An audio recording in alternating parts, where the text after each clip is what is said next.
Од црната листа на 15 загадени балкански градови, 3 се од Македонија, покажува извештајот на Светската здравствена организација.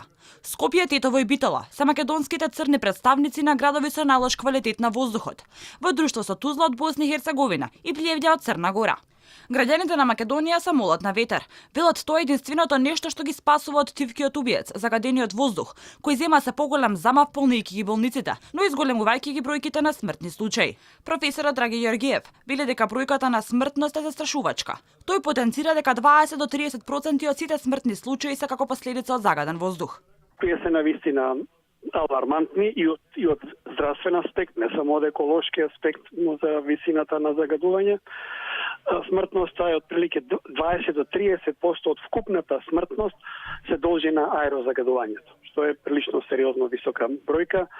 Во наши услови во Скопје тоа би било околу 1200 до 1250 случаи, значи во секој град, али пред се Скопје, Тетово и Битола, 20 до 30% од вкупните смртни случаи се должат на аерозагадување.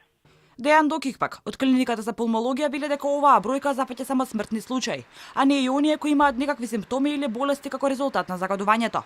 Доколку би се изнале тие податоци, за таквите случаи бројките би биле изненадувачко високи.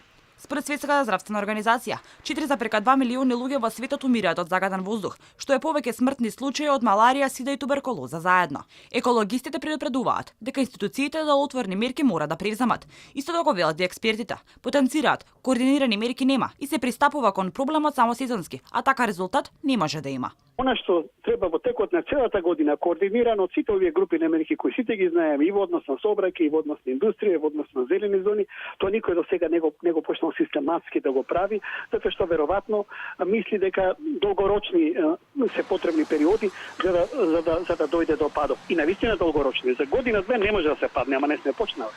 Значи тоа е едно во континуитет проблем на сите влади на централно и на локално ниво. Градинките и училиштата се полупразни. Родителите велат се плашат да ги пуштат децата на настава во деновите на енормно загадување, а и поголем дел од нив веќе се со бронхит, запаление и отежното дишење.